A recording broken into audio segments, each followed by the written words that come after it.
Respected, hello, yeah, respected industry experts and my dear friends, good morning. Um, so let's start with the Dark Web 101 session. So before starting the session, I would like to give a short disclaimer because as Dark Web is a sensitive topic to talk about, and in the summit, we should be following some guidelines. So for the disclaimer, this presentation is strictly for educational and awareness purposes. Any The presenter is not responsible for any actions, unauthorized actions or consequences arising from your actions. So anything you learn from this session are totally for educational purposes. Don't blame it on me if anything happens. Okay. So starting from the basic. So what is dark web? For all the basics here who are just into the cybersecurity industry, new and who are enthusiasts about cybersecurity. So what is dark web? Dark web, this is the simple explanation I have given. Dark web is a hidden layer of internet where activities and contents are deliberately kept anonymous, often beyond the reach of traditional oversight. So as you know, dark web, as you know, we give the common example of the iceberg. In the iceberg, you only see the tip of the iceberg, which is like the surface web. But below the iceberg, there is whole lot of ice, which is deep web and dark web, which is yet to be explored more, and it is more vulnerable, and because it's anonymous and in a high privacy. This is the classic iceberg diagram. There are three types of web: surface web, deep web, and dark web. Surface web is all you use, like Instagram, LinkedIn, YouTube, all your system softwares. This all comes in the surface web, like e-commerce websites, Facebook, Wikipedia. Then there comes a deep web. So in the deep web, there is net banking, all the backend softwares of the banking systems, all the private forums, or the research papers. Also, the open research papers like SciSpace and all, they come in the deep web. All the backends of your company where you use login and password to login or authenticate. That is the deep web. Another comes is the last and the bottommost layer, and the most vulnerable layer is dark web. In the dark web, there are illegal informations. There are Silk Road. Silk Road is was one of the platform where the guns, drugs, and the ammunitions was sold at the massive, at the global scale. Then there is Tor. Tor is nothing but an internet, nothing but a network where you can access dark web. Then this is the surface web: Instagram, LinkedIn, YouTube you use daily, like open source informations and all. They are all comes in the surface web. Then there is a deep web. In the deep web, there is a hidden wiki. There is net banking, all the banking softwares, all the backend of the banking softwares, your company softwares, the banking of the company softwares, the research papers, all this comes in the deep web. So in the dark web, while you can traverse the dark web, you need to access the dark web first. There are the techniques and there are tools to access dark web. There are networks to access dark web. So here comes the accessibility in that. So how can you access dark web? There are various networks to access the dark web, like Tor network, or the I2P, Invisible Internet Project Network, or the Freenet, TailOS. Tor network is nothing but a network where you are kept anonymous. You are under a censorship. You are away from the censorship. Then I2P is the peer-to-peer network. In the peer-to-peer network, the backend is again the Tor network, but it is still more private. Then there comes a Freenet and TailOS. So here comes the question that TailOS also, the Freenet, TailOS, I2P, three of them uses the backend of the Tor. So all of them are based on the Tor network. So why not use the Tor network instead? Why the Tor network is used like in the global scale? There are some reasons, like user-friendly dashboard, where the TailOS does not give a user-friendly dashboard. Of course, it gives more privacy than Tor. Still, the user is more anonymous in TailOS, but Tor network is more user friendly and open source and used at the global scale. The servers are placed at the global scale, so you can go there and then surf to the dark web like easily. So day-to-day students and all easily can access Tor. So this is how you can access the dark web. When accessing the dark web, you always need to connect a bridge. So what is a bridge? See this, the below image is the surface web where all this you surf into Instagram websites and all. There is a bridge called a Tor bridge. There are some built-in bridges. You can build your own bridge. There are built-in bridges like OBS4 and the Snowflake. All these bridges are built-in bridges given by Tor. You can go through that bridge and then connect the hidden world of the dark web. Then, why bridge is necessary? If we do not use bridge, are we able to connect to the dark web? The answer is yes. You can connect to the dark web without accessing a bridge, but not in India.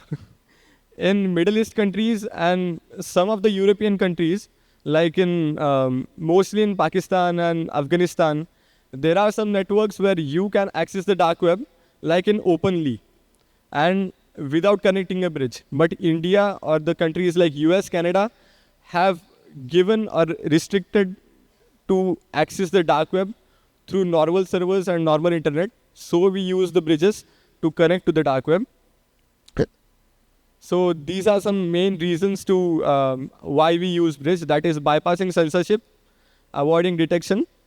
So if you connect to the dark web directly, you will be like a normal user in the dark web, and anyone can find you what are you surfing, what data are you feeding to the web, and all that.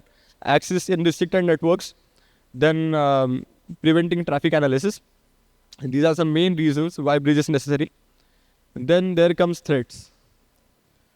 So before going to threat, I'll be suggesting each and every one of you that when I'll be showcasing four main threats that are on a global scale, that are on a vast scale, and can also be connected to your day-to-day activities or your company. So please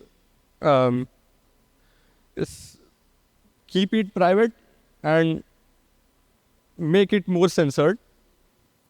So I'm going to show you 4 threats. Illegal market and dark web, accessing all modules of CS version 12 or latest, like now is version 13, right? For free. Some of you might be certified ethical hacker, some of you might be CISSP professional, or some of you might be CCNA professional. So you gave 40 to 50,000 rupees to buy that certification or more, like 80,000 lakhs of rupees for a certification and for the training. But as I tell you, on the dark web, if you surf more as a researcher, you can find each and every one of the module, each and every training, high level training, global level training for free. It is illegal, of course, but these things happen in dark web, and each and every cybersecurity guy must know the sides of the dark web. But here comes the main question. Any one of you can have a question like, why a company guy? Like, if one guy is an automotive industry manager, and why he needs to look after dark web? He is good in his company and he is good at his company. The answer is simple. Like, none of your company can afford if your data or your company is been shut down for at least a day. None of you can afford. Each and every company must run in day-to-day, and none of you can risk your company's data, or none of you can risk any of your data on your personal data to any extent. So any researcher, any security professional must, as there is two sides of a coin. Like, if you are in the cloud security or app security, you are securing the surface, all the sites and all, you must also see the dark side. Because unless you see the dark side, you cannot protect the attacks coming from the dark web. the attacks coming from the dark web are far much worse and hard to mitigate them. And if you do not get into the dark web and do not secure the attacks coming from the dark web, the main threat is, see, सब हिंदी समझते, right? अगर एक security गाय है जो सब पूरे certified है, CCNA certified है, CEH सर्टिफाइड है, CISSP प्रोफेशनल है, सब कुछ सर्टिफिकेशन है, and he is securing the at the most level, like वो आपका पूरा लाइक इन आप वो पूरा साइट सिक्योर कर रहा है, पूरा ऐप सिक्योर कर रहा है, लाइक सर्फेस वेब पे it is impossible to attack this site. But if you do not see the dark web side, वो ऐसे हो जाएगा कि एक छोटा बच्चा है, उसके पीछे अगर अटैक करने के लिए तुम लोग पूरे millions of dollars of machinery and millions of dollars of softwares जो अनोनिमस है, जिसका बैकएंड पता भी नहीं है किसको, अगर ऐसे प्रोसेसर से अगर आपको अटैक आ जाता है, आपको पता ही नहीं है कि इसका रूट कहाँ से है, इसका सोर्स कहाँ से है, and how to mitigate them, your company will be bankrupted in a second, and the user और the attacker will not, it is impossible to find the attacker. The attack can happen at that extent.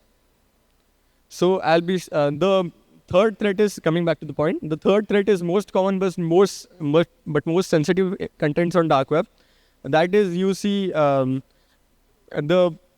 this is a little bit sensitive, like you see the child pornography, or you see the selling of women and children, or you see the videos or raped videos of extortion of girls or children or even males.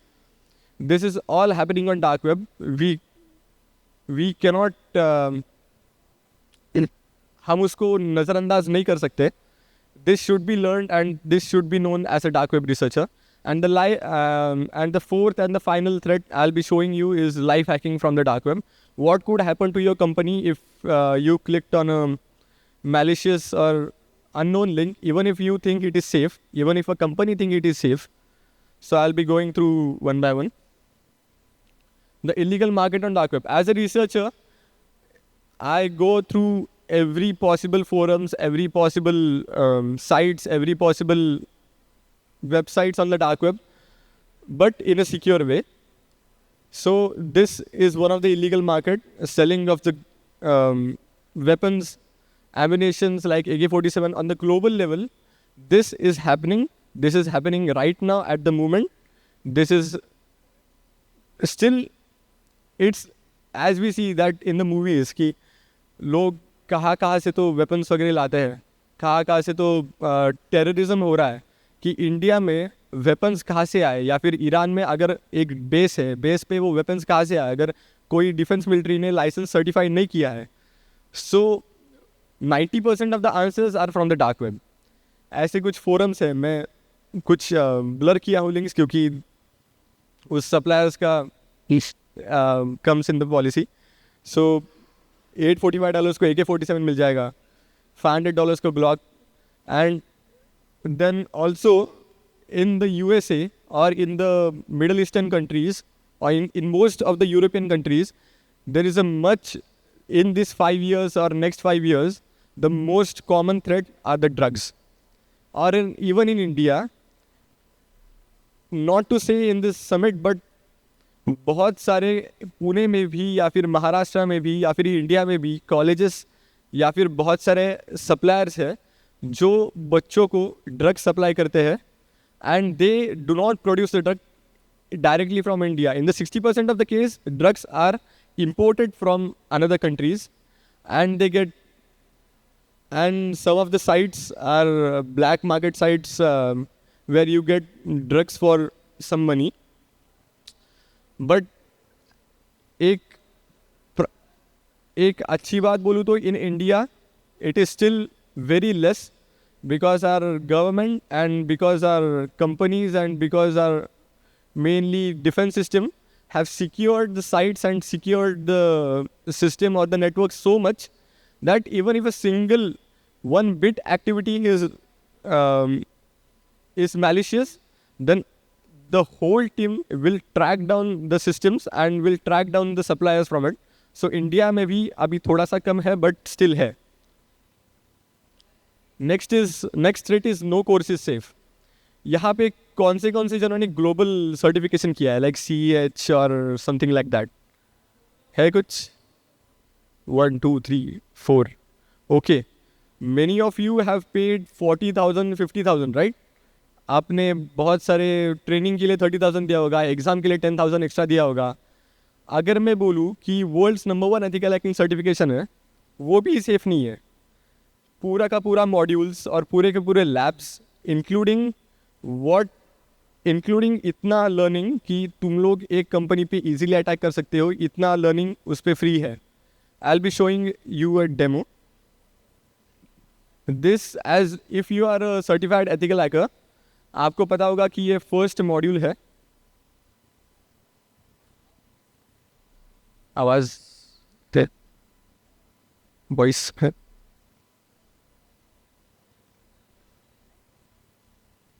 Okay, no problem. So this is the first module, which I uploaded it for an example. This is the introduction to introduction to the CH certification. This is the one of the example. Then there comes second example of Udemy, one of the सब colleges, Coursera, Udemy या फिर companies आपको supply करते हैं कि मतलब आपको access देते हैं कि कुछ आप सीखो उसमें से, certifications करो. So the Udemy is bestseller course for CompTIA's Security Plus Training and Certification exam is not at all safe because all modules are same, free and access. These are just 2 examples. जैसे छोटे छोटे softwares है, बड़े बड़े softwares है. Then global certification, GIAC आपने सुना होगा कि GIAC के कुछ सर्टिफिकेशंस होते हैं जो ग्लोबल सर्टिफिकेशंस है, वो भी उस पर सब फ्री है. Then of course you will not get the certificate of it, but still the learning आपका सब हो जाएगा उसमें से. It's still illegal, but this is to be known क्योंकि आपका कंपनी का भी कुछ प्रोडक्ट होगा, आपका कंपनी या फिर कोई स्टार्टअप का भी कुछ प्रोडक्ट होगा, that is not at all safe on the dark web. इसलिए हर एक कंपनी को, हर एक स्टार्टअप को, हर एक फर्म को एक साइबर सिक्योरिटी एक्सपर्ट के साथ साथ एक डार्क वेब एक्सपर्ट भी होना ज़रूरी है, जो सिर्फ डिफेंस सिस्टम्स एंड बड़े बड़े कंपनीज लाइक माइक्रोसॉफ्ट एंड वो मस्क ये सब समझ चुके हैं. बिकॉज एक आपको केस बताऊं, you have heard of Maersk right? Maersk container line, it is known as the biggest container line on the planet. Like so not to be sure. Okay, so Maersk line in 2016 got attacked. Firstly the Microsoft found some vulnerability in the systems कि ऐसे system में ये vulnerability है, this should be mitigated, and Microsoft kept in open source because every other company should see that and mitigate that vulnerability as soon as possible because वो other भी systems को hack कर सकती है. But ignoring that vulnerability, सबको लगता है कि डार्क वेब से हमारी कंपनी में क्यों अटैक होगा, राइट? बट डार्क वेब से कितना बड़ा अटैक हो सकता है मर्क्स लाइन पे, वो आपने सोचा भी नहीं होगा. डार्क वेब से मर्क्स लाइन पे every 15 मिनट्स हर एक लाइन पे 20 के कंटेनर्स लैंड होते हैं. आपको पता होगा तो एक बड़ी शिप होती है, वहाँ पे ऑटोमोटिव गाइज एंड सारा का सारा जो शिपमेंट होता है वो 20,000 शिपमेंट्स पर 15 मिनट्स, इतना बड़ा कंटेनर लाइन है. एंड एक रैंसमवेयर था WannaCry, या फिर आपको पता होगा दूसरे नाम से NotPetya, आपने अगर सुना होगा तो. उस रैंसमवेयर ने 200,000 कंप्यूटर्स को एक्सेस करके उसमें से सारा डेटा चुरा लिया एंड देन रैंसम मांगा. कुछ बिलियंस ऑफ डॉलर्स के लिए लॉस होता मर्क्स लाइन को. उसके बाद 2016 के बाद मर्क्स कंपनी ने डार्क वेब रिसर्चर्स का सेपरेट जॉब प्रोफाइल रखा. ये सब होता नहीं अगर पहले ही कुछ कंपनीज अवेयर हो जाते कि dark web is one of the internet, कि तुम लोग एक्सप्लोर करके उसको अटैक मिटिगेट कर सकते हो एंड ज़्यादा से ज़्यादा आपका लॉस कम हो सकता है. You can contain your attack. So this is what dark web is important. Then this is the example of Udemy's on CompTIA certification की एक first module है जो दिखा है. I'll just play it. This is the fundamentals of cybersecurity. एक first module है इस certification का. Then comes to the third threat that is most sensitive but most common on dark web or most common on internet. This is some data I came through when I was studying and going through some forums. So according to researchers, 7,200% increase in financial and sexual extortion targeting children mainly in 2021 and 22 mostly. फिर उसके बाद 360% rise in self-generated sexual imagery of 7 to 10 year old in 2020 to 2022. Then up to 20% of the children in Eastern and Southern African and Southeast Asia are subjected to child sexual exploitation and online abuse. ये बहुत sensitive information है and बहुत researched information है. And this is most common. ये normally अपने security के इससे थोड़ा सा related नहीं है, but as I'm speaking about dark web, this should be coming into the consideration कि ऐसे होता है क्योंकि dark web पे 76% of the dark web इस data से, इस content से भरा पड़ा है. And if you are a dark web researcher and if you are going through dark web, आप ऐसे प्लेटफॉर्म्स में आ सकते हो एंड इसकी रिस्क कितनी है मैं आपको अगले साइड में बताऊंगा. This is one of the blurred censored imagery कि इस पे सीधा एक स्क्रीनशॉट है आपको एक अंदाज़ देने के लिए कि अगर आप कौन से पेज पे लैंड भी हो चाहते हो तो you should be looking like this कि our archive is currently in total size of like इतना 112 GB डेटा कुछ $30 में बिटकॉइंस के थ्रू ट्रांजैक्शन होकर डाउनलोड डेटा करते हैं. एंड इसका रिस्क कितना है इसका, अगर आप एक एथिकल गाय हो, एक एथिकल वे में भी आप रिसर्च कर रहे हो डार्क वेब पे, कितना रिस्की हो सकता है मैं आपको एक अंदाज़ देता हूँ. According to section 14, 15 and 67B, according to this section, according to POSCO Act 1985, if you are आपने एक डार्क वेब पे लिंक के भी क्लिक किया, अगर वो कंटेंट भी एक चाइल्ड इमेजरी, उस पोर्नोग्राफी में भी एक चाइल्ड या फिर वुमन हो सकती है, तो you are subjected to go in jail directly. कोई क्वेश्चन नहीं पूछेगा क्योंकि फाइनली आपने एक लिंक पे लैंड किया है. कोई क्वेश्चन नहीं पूछेगा, कोई भी आप पे एथिकल हो नॉन एथिकल हो कोई भी करेगा नहीं क्योंकि you landed on a wrong page at the wrong time. Sorry? Yeah. So, according to section 67B, if you land on a page where there is a pornography video and there is a child in it, कोई भी आपको question नहीं पूछेगा कि उसमें child क्यों है. अगर आप देख भी नहीं रहे हो, एक रैंडमली एक डार्क वेब पे लिंक पे आप जा रहे हो, तभी भी आपका टाइमलाइन, आपका टाइम स्टैम्प उस वेबसाइट पे आ जाता है. And if forensics came into existence आपके पीसी पे, आप डायरेक्टली जेल में जा सकते हो. अगर आपने देखा है ना देखा है कोई फ़र्क नहीं पड़ता.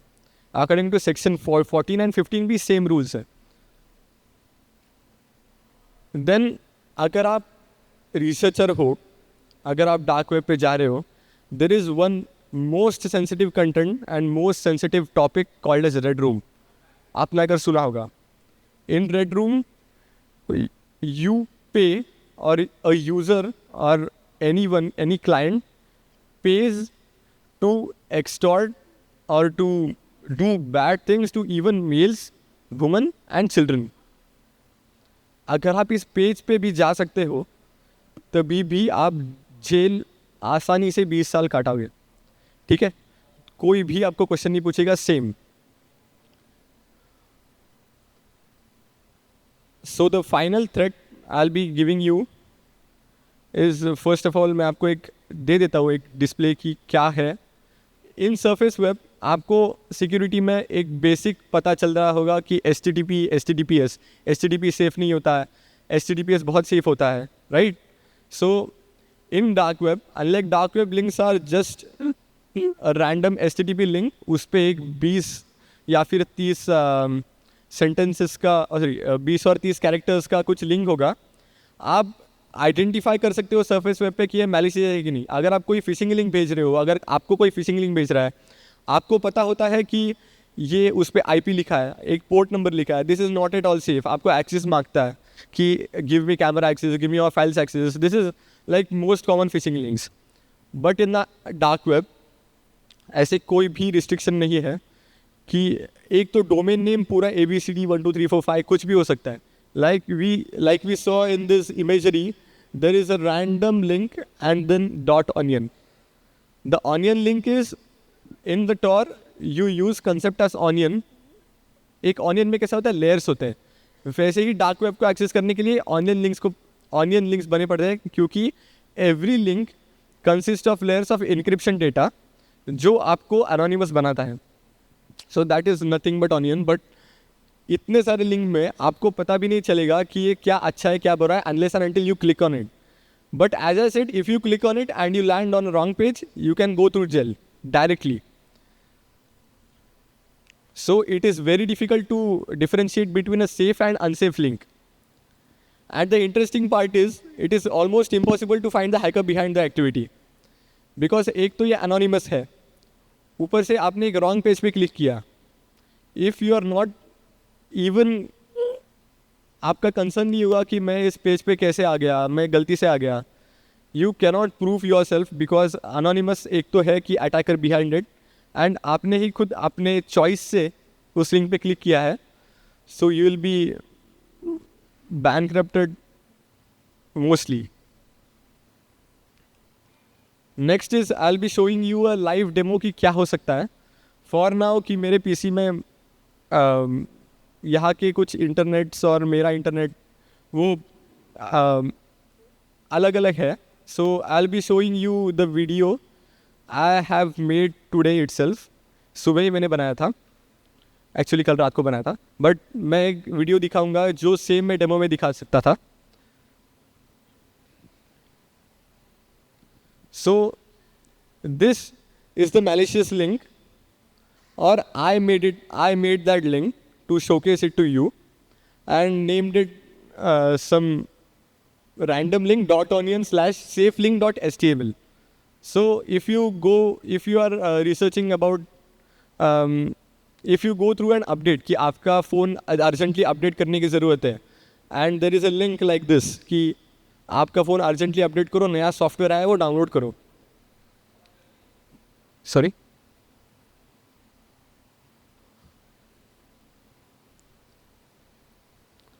so I embedded my virus and my Trojan into that link and automated it कि अगर लिंक पे क्लिक हो जाए तो वो ट्रिगर करेगा आपके पूरे इसको. So I used MSF console to take the meterpreter simple, जो उसमें से बेसिक के लिए मैं दिखा सकता हूँ. अगर आपको, आई स्टार्टेड सर्वर कि उसके लिए मुझे एक्सेस मिलेगा.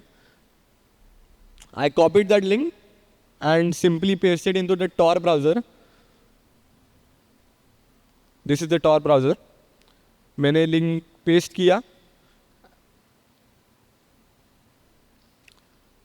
आफ्टर दिस, अगर आपको कोई, आपने भरोसा किया है कि आपको, नाउ सी, अगर आप भरोसा करते हो कि आपका फ़ोन अपडेट करने की ज़रूरत है, what you will do normally कि मैंने लिनक्स पे किया, इसलिए लिनक्स में हमको अगर प्रोग्राम कौन सा भी रन करना है तो क्या करना पड़ता है, chmod से उसको एक एक्सेस देना पड़ता है एंड देन रन करना पड़ता है, राइट? वो नॉर्मली हम करते हैं. सो यहाँ तक अभी तक इन्होंने बताया नहीं है कि ये लिंक मैलिशियस है. टॉर ब्राउज़र वो बताता नहीं है. अनलाइक सरफेस वेब आपको डिटेक्शन देगा, कुछ विंडोज़ डिफेंडर बीच में आएगा कि Windows defender will detect, McAfee और the other defenders will detect कि ये वायरस है, उसको मिटिगेट करेगा. बट अनलाइक डार्क वेब वो होता नहीं है वहाँ पे. So it is giving an link, एक फाइल दे रहा है कि update 101.sh. This is the virus कि जो अभी हेल्प एक है, critical security update, please download and install the important updates. इसलिए आप लोग अपडेट इंस्टॉल करने के लिए वो रन करोगे, पहले सेव करेंगे।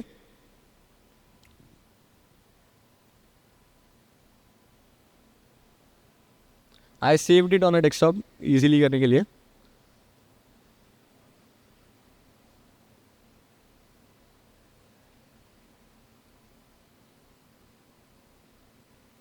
आफ्टर सेविंग इट सिंपली हम लोग करते हैं, अभी मैं 2 डैशबोर्ड दिखाऊंगा यानी कि आपको इजीली करने के लिए।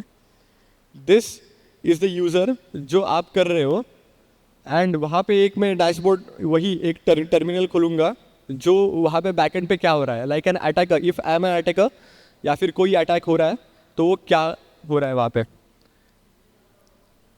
अगर आपके कंपनी को किसी भी नोटिफिकेशन आता है, ईमेल आता है कि इंपॉर्टेंट सिक्योरिटी अपडेट है, जल्दी से आपको रिपेयर करो, and you do this same process, imagine क्या हो सकता है।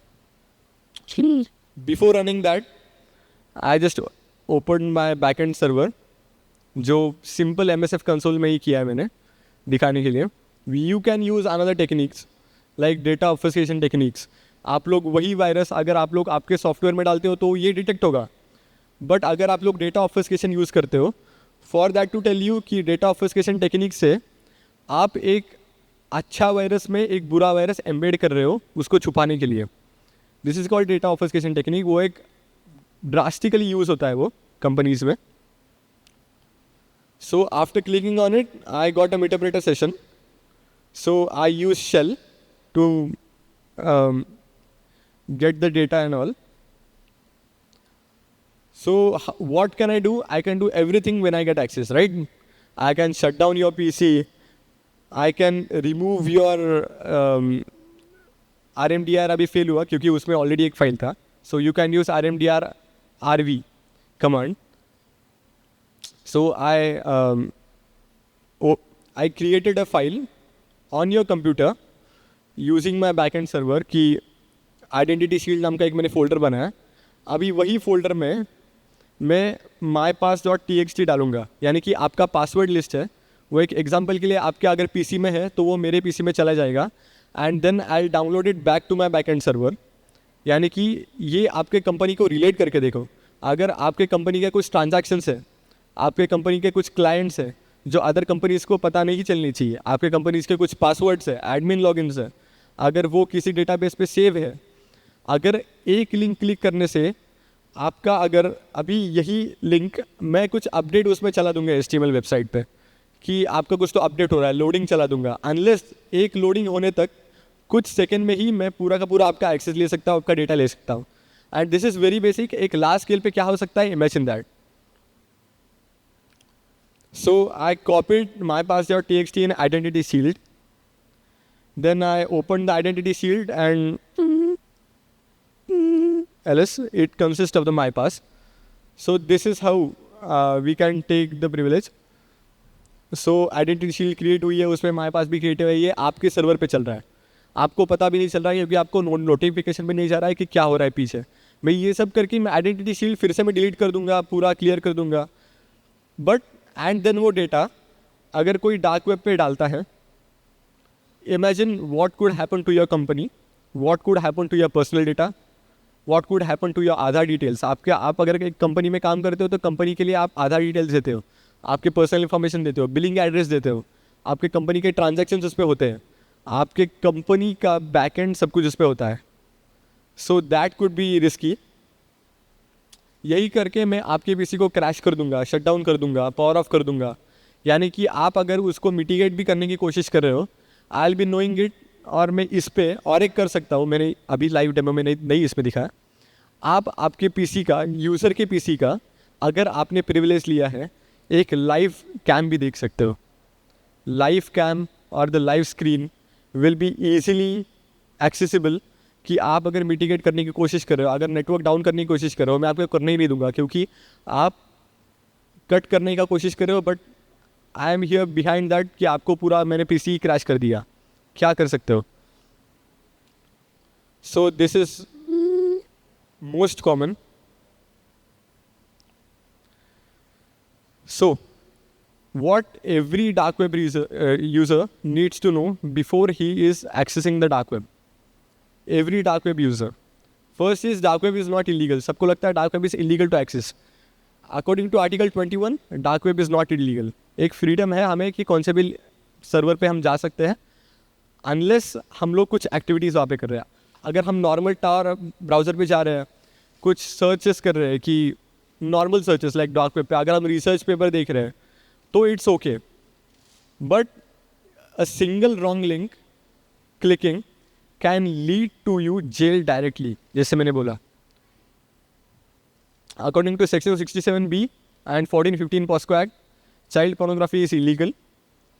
According to section 24 and NDPS Act, NDPS Act is drug act कि जिसमें अगर कुछ इलीगल ड्रग्स या फिर इलीगल आप कुछ भी वहाँ पे एम्यूनेशंस एंड ऑल अगर आप ले रहे हो या फिर उस लिंक पे भी जा रहे हो, यू आर इलीगल और you are the criminal to the law and law will be sending you directly into the jail. So thank you. Stay safe. Jai Hind. अगर कोई questions है तो please ask. Yeah. Okay, please. Hello. Yeah. So I have two questions. The first one is that, as you said, a malicious actor can use the dark web to gain access into rooms like Red Room or any kind of channel which are created for any kind of human trafficking, drug trafficking, or ammunition trafficking. So my first question is that, do law enforcement and government agencies have any kind of methods to actually identify and detect that who is the exact malicious actor or who is the person who is performing all these activities on the dark room? Okay. So आपका question मैं एक बार repeat करता हूँ, एक बार correct है कि नहीं. अगर कोई एक्टिविटी हो रही है लाइक आर्म्स एंड एम्यूनेशंस और ट्रैफिकिंग, बिहाइंड दैट जो एक्टर है उसको फाइंड आउट करने के लिए डिफेंस सिस्टम में अगर कोई ऐसे टेक्निक्स है क्या, अगर कोई ऐसे है क्या जो फाइंड आउट कर सकती है behind the activity, right? Correct. Okay. So ऐसे टेक्निक्स मैं डायरेक्टली नहीं बता सकता, but I tell you one technique जो कॉमनली यूज़ करते हैं defence systems. What we go through is if you are a licensed hacker and if you are permitted to go in to the dark web, क्योंकि dark web पे अगर आप कोई wrong link पे click करते हो, आई सेड टू यू, अगर common man करता है तो आप जेल में जा सकते हो, but a non common man और a defence guy has a licence to go to the dark web and research all that, right? If he has a licence he can go through the dark web. And जो ऐसे forums है जैसे मैंने बताया कि arms and ammunitions का, like I said, arms and ammunitions, अगर आप आर्म्स एंड एम्यूनेशंस बाय कर रहे हो, खुद जो बैकएंड का डिफेंस गाय है वो बाय करता है. एंड जो बैकएंड के लिए हम ट्रांजैक्शंस करते हैं, like we do some transactions to one guy to another guy, एक नोड पास आउट होता है, राइट? तो वो नोड ट्रैक करने के लिए हम किसको ट्रांजैक्शंस भेज रहे हैं, there are various techniques to find out कि हम लोग पीछे किसको ट्रांजैक्ट कर रहे हैं. And if you find the transaction ID और if you find any ID related to the transaction, we can also do injection attacks in that if this is a HTML or if this is a PHP website. बहुत कुछ techniques है कि हम लोग back and transaction अगर मिल गया तो उसका लोकेशन, IP सब कुछ मिल जाएगा, क्योंकि डेटा पे रहता है कि अगर कुछ ट्रांजैक्शन हो रहा है तो ट्रांजैक्शन एक बैंक अकाउंट को जा रहा है, राइट? एक नहीं, बट डार्क वेब पे अगर सपोज मुझे कोई ट्रांजैक्शन करना भी है, सपोज मैं एग्जांपल के लिए मैं मलेशियस एक्टर हूँ and I want to buy an AK-47, तो अगर मैं ट्रांजैक्शन कर रहा हूँ तो मैं ब्लॉकचेन यूज़ करूँगा ना उसके लिए. डायरेक्ट बैंक डिटेल्स भेजना काफ़ी डिफिकल्ट होगा. या of course direct bank details, यानी कि आई एम नॉट सेइंग कि लाइक जीपे और ऐसे कुछ यूज़ करेंगे.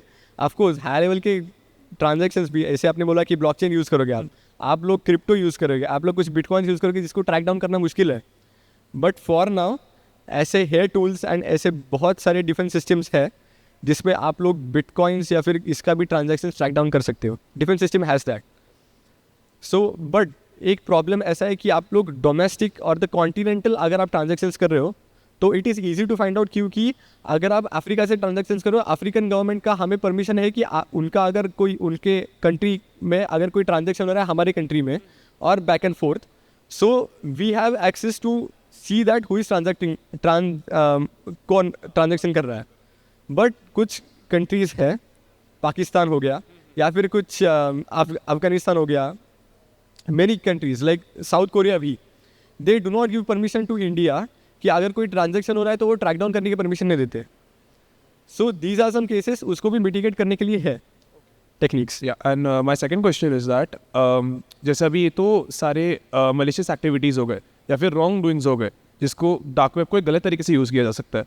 So is there a positive side, मतलब एक अच्छी तरीके से भी डार्क वेब को यूज़ कर सकते हैं? Is there some point in that? Yeah, of course. अगर How? जिसकी बुरी साइड है उसकी अच्छी भी साइड है. अच्छी साइड ऐसा है कि dark web was fundamentally created in the end was used in mainly world war. कि अगर एक कंट्री का बंदा अगर दूसरी कंट्री के इस पे फंसा है, he can connect through the dark web, जो अनोनिमसली उनको मैसेज भेज सकता है एंड देन उसको हेल्प मांग सकता है. This is the fundamental use of the dark web. जो ट्रांजैक्शंस हम लोग अगर इंडिया का कोई एशियन एग्जाम्पल के लिए अगर पाकिस्तान में है एंड पाकिस्तानी सर्वर्स उसको ट्रैक डाउन कर रहे हैं, अगर वो नॉर्मल सरफेस वेब से अगर वो कुछ भी मैसेज पास ऑन कर रहा है, so there comes a dark web use. Dark web में आप लोग सर्वर्स बना सकते हो, डार्क वेब पे आप लोग फोरम्स बना सकते हो जिसमें से आप एक पर्सन से दूसरे पर्सन को कनेक्ट करके आप लोग खुद के पर्सनलाइज्ड मैसेजेस एंड वो भेज सकते हो. द फाइनल आउटकम इज आपका कंसर्न क्या है, एथिकल या नॉन एथिकल. आप लोग बोथ वेज में यूज़ कर सकते हो. Good. Thank you.